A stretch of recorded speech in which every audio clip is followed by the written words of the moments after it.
Friends, welcome to my YouTube channel Jagdeep Barthwal biology tutorial. And आज इस video में हम पढ़ने वाले हैं बायोटेक्नोलॉजिकल एप्लीकेशन इन एग्रीकल्चर, यानी कि एग्रीकल्चर में हमने बायोटेक को कैसे यूज किया, ओके, या बायोटेक की हेल्प से कैसे एग्रीकल्चर किया, उसको हम पढ़ने वाले हैं। हमारी एनसीईआरटी में आप देखेंगे तो तीन ऑप्शंस बताए गए हैं, तीन ऑप्शन बताए गए हैं जिनसे हम क्रॉप प्रोडक्शन को या कह लीजिए फूड प्रोडक्शन को इंक्रीज कर सकते हैं, यानी कि एक किसान अपनी पैदावार को किस तरीके से बढ़ा सकता है उसकी बात की गई है। ओके, सो जो पहला तरीका है वो कहा गया है agrochemical based agriculture. Agrochemical based agriculture को अपना के किसान अपनी प्रोडक्शन को बढ़ा सकता है। तो जब हम एग्रोकेमिकल बेस्ड एग्रीकल्चर की बात करते हैं तो यहां पे हम बात कर रहे हैं बेसिकली किसकी, फर्टिलाइजर्स और पेस्टिसाइड्स की। और जब भी फर्टिलाइजर्स और पेस्टिसाइड्स वर्ड्स हम सुनते हैं तो हमको समझ में आता है कि यहाँ पे प्योरली केमिकल्स की बात हो रही है। और आपको पता है ज्यादा केमिकल्स का यूज करना प्लांट के लिए भी अच्छा नहीं है और सॉइल के लिए भी अच्छा नहीं है, या सॉइल की फर्टिलिटी के लिए भी अच्छा नहीं होता है। दूसरा तरीका जो कहा गया है वो कहा गया है आपका ऑर्गेनिक एग्रीकल्चर। अब जब ऑर्गेनिक एग्रीकल्चर की बात कर रहे हैं तो हम नेचुरल वे में कुछ नेचुरल मेथड अपना के खेती करते हैं या क्रॉप के प्रोडक्शन को बढ़ाते हैं, यानी कि यहां पे हम ना तो कोई फर्टिलाइजर का यूज करेंगे ना कोई पेस्टिसाइड का यूज करेंगे, और नेचुरल तरीके से, जैसे आप कहते हो कि गोबर से बनी हुई खाद डालते हैं, तो इस तरह के मेथड अपना के हम क्रॉप के प्रोडक्शन को बढ़ाते हैं। और जो तीसरा तरीका है ये काफी नया तरीका है, ओके, वो है आपका genetically engineered crop based agriculture. Genetically engineered crop based, यानी कि यहां पे हमने प्लांट को जेनेटिकली मॉडिफाइड कर दिया है, यानी प्लांट के जीन्स के लेवल पे जाके या कह लीजिए डीएनए के लेवल पे जाके हमने चेंजेस किए हैं, ओके, जिससे फायदा यह हुआ कि अब हमें किसी केमिकल्स की या पेस्टिसाइड्स की जरूरत नहीं पड़ रही है और अच्छा प्रोडक्शन भी मिल रहा है। तो एक नया कंसेप्ट है। अब देखिए, जब भारत की हम बात करते हैं तो भारत में आपने सुना भी होगा, पढ़ा होगा, ग्रीन रेवोल्यूशन 1960 में आपका ग्रीन रेवोल्यूशन भारत में आया, यानी भारत में जो हरित क्रांति आई 1960s में आई, और जिसको लाने वाले थे, जिसकी शुरुआत करने वाले थे, या कह लीजिए जिसके इसके पितामह जो थे वो थे एमएस स्वामीनाथन जी। तो एमएस स्वामीनाथन जी ने हरित क्रांति का कंसेप्ट भारत में लाया, क्योंकि आपको पता है कि तेजी से हमारी पॉपुलेशन बढ़ रही है। पॉपुलेशन बढ़ेगी तो क्या होगा, हमको काफी ज्यादा ग्रेन्स की जरूरत पड़ेगी, काफी ज्यादा फूड की जरूरत पड़ेगी। तो जब ग्रीन रेवोल्यूशन का कंसेप्ट भारत में आया तो आपकी एनसीईआरटी में लिखा हुआ है tripling the food supply. Okay, food supply को हमने काफी ज्यादा गुना बढ़ा दिया, लेकिन हो क्या रहा है, पॉपुलेशन तो और तेजी से बढ़ रही है। ओके, सो जब पॉपुलेशन तेजी से बढ़ रही है तो भी क्या किया जाए। तो जब ग्रीन रेवोल्यूशन की बात हो रही थी तो ग्रीन रेवोल्यूशन में काफी तेजी से हमने क्रॉप प्रोडक्शन को बढ़ाया, हमने अच्छी टेक्नोलॉजी का यूज करा, हमने काफी ज्यादा केमिकल्स का यूज किया, पेस्टिसाइड का, फर्टिलाइजर का यूज किया, जिससे क्रॉप प्रोडक्शन काफी तेजी से बढ़ा। ओके, और बेटर मैनेजमेंट प्रैक्टिसेस अपनाई, है ना। आपको पता है, ठीक है, प्लांट आपने क्रॉप लगा दी, क्रॉप आपकी हार्वेस्ट हो गई, हार्वेस्ट होने के बाद उसको स्टोर किया जाए फ्यूचर के लिए। मान लो कभी ड्रॉट पड़ जाए, है ना, सूखा पड़ जाए, अकाल पड़ जाए, ओके, तो क्या हो कि उस दौरान हम लोगों तक वो ग्रेन्स या कह लीजिए वो फूड पहुंचा पाए। तो बेटर मैनेजमेंट प्रैक्टिसेस भी अपनाई गई। और जो आगे जो बात करते हैं कन्वेंशनल ब्रीडिंग की, ठीक है, मेन जो कंसेप्ट है, आपके पास जमीन लिमिटेड है लेकिन पॉपुलेशन तेजी से बढ़ रही है ना, तो कुछ कन्वेंशनल मेथड जो थे आपके ब्रीडिंग के वो तो अपनाए जाते थे, लेकिन अल्टीमेटली निकल के क्या आ रहा था कि भैया क्रॉप का प्रोडक्शन उस लेवल पे नहीं बढ़ पा रहा था। ओके, और साथ ही साथ जब हम पहले मेथड की बात कर रहे हैं जहां पे हम फर्टिलाइजर और पेस्टिसाइड का यूज कर रहे हैं, तो ये फर्टिलाइजर और पेस्टिसाइड एक किसान को काफी महंगे पड़ते थे, और जब काफी महंगे पड़ते थे तो नेचुरल सी बात है हर एक किसान उसको एफोर्ड नहीं कर पाएगा।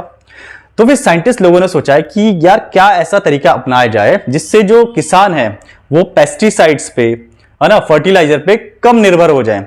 तो वहां पे कंसेप्ट आया हमारा जीएमओ का।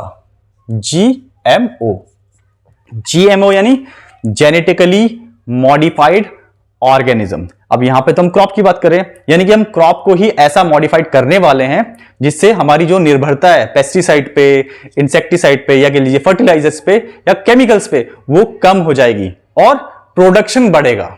ओके, तो अब देखते हैं कि जीएमओ होते क्या हैं। नेक्स्ट टॉपिक है, ये बहुत ज्यादा इंपॉर्टेंट टॉपिक है board exam point of view से। ओके, सो वो है हमारा जेनेटिकली मॉडिफाइड ऑर्गेनिजम्स। तो जब हम जेनेटिकली मॉडिफाइड ऑर्गेनिज्म की बात करते हैं तो यानी कि हम किसी ऑर्गेनिज्म के जीन्स में या डीएनए में मैनिपुलेशन कर रहे हैं। ओके, तो हमारी एनसीईआरटी में जो दिया हुआ है कि भाई हम प्लांट्स, बैक्टीरिया, फंजाई या एनिमल्स के जीन्स को जब ऑल्टर करते हैं मैनिपुलेशन करके, तो उन्हीं को हम जेनेटिकली मॉडिफाइड ऑर्गेनिज्म की कैटेगरी में डाल देते हैं। ओके, अब देखिए यहां पे तो बेसिकली हम प्लांट की बात कर रहे हैं, तो भैया जो जेनेटिकली मॉडिफाइड प्लांट्स हैं, जेनेटिकली मॉडिफाइड प्लांट्स हैं वो किस तरीके से हमारे लिए यूजफुल है उसको जान लेते हैं। तो जो पहला पॉइंट एनसीईआरटी में दिया हुआ है वो कहा हुआ है, made crops more tolerant to abiotic stresses like cold, drought, salt and heat. यानी कि अब ये जो क्रॉप, जो जेनेटिकली मॉडिफाइड क्रॉप्स हैं, इन पे किसी भी एबायोटिक स्ट्रेस का असर नहीं होता। अब वो एबायोटिक स्ट्रेस यानी कि अगर ज्यादा ठंडा हो जाए, ड्रॉट सूखा पड़ जाए, ओके, सॉल्ट, अगर सॉल्ट का लेवल बढ़ गया है सॉइल में तो भी कोई असर नहीं होगा, या ज्यादा हीट हो जाए तो भी इन प्लांट्स पर यानी कि जेनेटिकली मॉडिफाइड प्लांट्स पर कोई असर नहीं पड़ता है।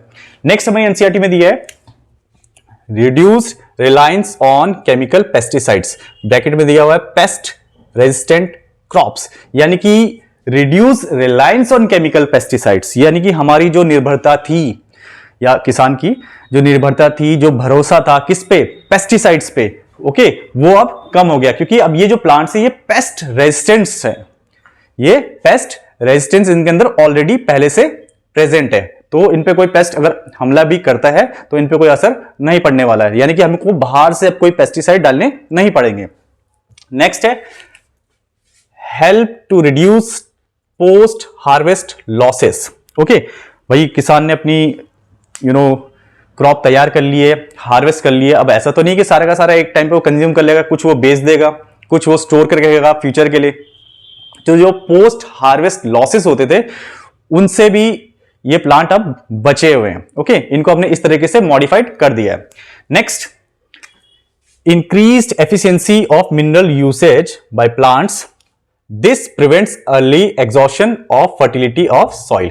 Increased efficiency of mineral usage, okay, ये प्लांट को जितना जरूरत है मिनरल्स का वो उतना ले ले, ओके, ताकि आपकी जो सॉइल की फर्टिलिटी है उस पर कोई असर ना पड़े।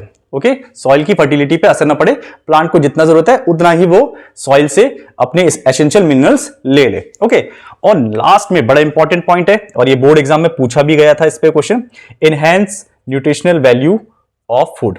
फूड की जो न्यूट्रिशनल वैल्यू है उसको भी काफी ज्यादा बढ़ा दिया गया, किससे, जीएम क्रॉप के प्रोडक्शन से। ओके, और इसमें एग्जांपल दिया है, बड़ा इंपॉर्टेंट एग्जांपल दिया हुआ है, vitamin A enriched rice. Okay, rice की एक वैरायटी जिसको हम गोल्डन राइस के नाम से जानते हैं, इसमें विटामिन ए की मात्रा काफी ज्यादा थी। ओके, तो ये बड़ा इंपॉर्टेंट पॉइंट है, इसको देखिएगा, न्यूट्रिशनल वैल्यू हमने बढ़ा दी है फूड की जब हमने प्लांट को जेनेटिकली मॉडिफाइड कर दिया। उसके बाद आगे बढ़ते हैं, आगे हमारी एनसीईआरटी में लिखा हुआ है, GM has been used to create tailor made plants, words हैं tailor made plants to supply alternative resources to industries in the form of starches, fuels and pharmaceuticals. तो यहां पे टेलर मेड प्लांट्स बनाने की बात हो रही है। टेलर मेड प्लांट्स जब बनाने की बात करते हैं यानी कि हम कोई स्पेसिफिक पर्पस लेके प्लांट्स को उगा रहे हैं। ओके, यानी कि हम चाह रहे हैं कि कोई डिजीज रेजिस्टेंट प्लांट हमें मिले, ओके, या ऐसा प्लांट में ग्रो कराऊं, या कह लीजिए हाई यील्ड वाला कोई प्लांट में ग्रो करवाना चाहूं, तो उन्हीं को हम टेलर मेड प्लांट्स, यानी कि जब प्लांट्स को हम कोई स्पेसिफिक पर्पस लेके उगाते हैं। ओके, और फिर कहा हुआ है कि to supply alternative resources to industry in the form of starches, fuels and pharmaceuticals, और फिर इनको हम आगे सप्लाई कर देते हैं इंडस्ट्रीज को स्टार्च के, फ्यूल के या फार्मास्यूटिकल्स के रूप में। ओके, क्योंकि इंडस्ट्रीज को भी अपने अलग अलग प्रोडक्शंस के लिए जरूरत पड़ती है इन टेलर मेड प्लांट्स की। उसके बाद देखिए यहां पे जो मेन हमने देखा कि हम प्लांट को मॉडिफाइड कर रहे हैं जिससे वो पेस्ट रेजिस्टेंट या इंसेक्ट रेजिस्टेंस बन जा रहा है। और जब पेस्ट रेजिस्टेंस और इंसेक्ट रेजिस्टेंस प्लांट की हम जब बात कर रहे हैं तो यहां पे हमारी एनसीईआरटी में बीटी टॉक्सिन का जिक्र किया गया है।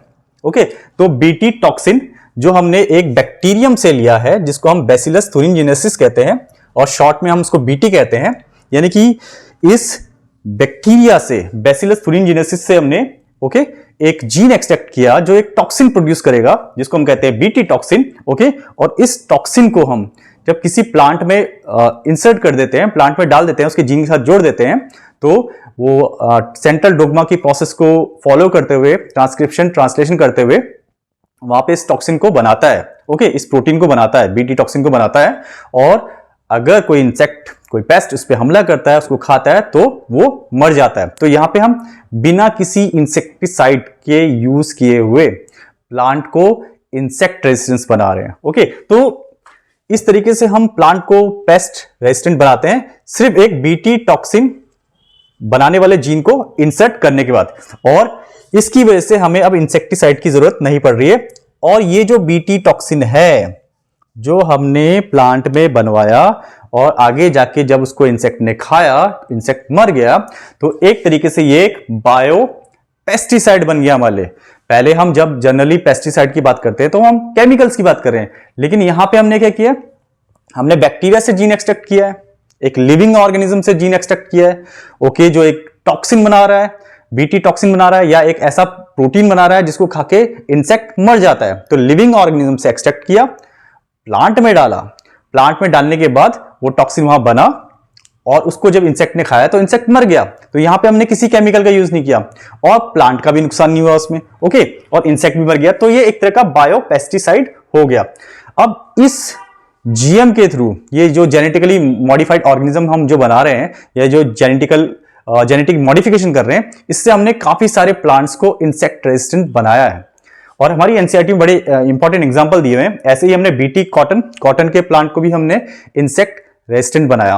तो BT cotton, BT corn, rice, tomato, potato and soybean, इन सब को हमने कहीं ना कहीं मॉडिफाइड करके जेनेटिक वे में इनको हमने पेस्ट रेजिस्टेंट या इंसेक्ट रेजिस्टेंट बनाया है। और उससे हमारा फायदा क्या हुआ, अब हमें किसी इंसेक्टिसाइड की जरूरत नहीं पड़ रही है। ओके, और जिससे ना प्लांट का कोई नुकसान हो रहा है, क्योंकि पहले हम जब इंसेक्टिसाइड का यूज कर रहे थे तो प्लांट को भी और कहीं ना कहीं डायरेक्टली इनडायरेक्टली सॉइल की फर्टिलिटी पे भी असर पड़ रहा था। तो अब प्लांट पे भी कोई असर नहीं हो रहा है, अपनी सॉइल भी बची हुई है, कोई टेंशन नहीं है। ओके, और नेचुरल वे में हमारे ये सारे प्लांट क्या हो गए, इंसेक्ट रेजिस्टेंट बन गए। तो इस वीडियो में इतना ही, मिलते हैं नेक्स्ट वीडियो में एक नए टॉपिक के साथ। तब तक के लिए बाय बाय।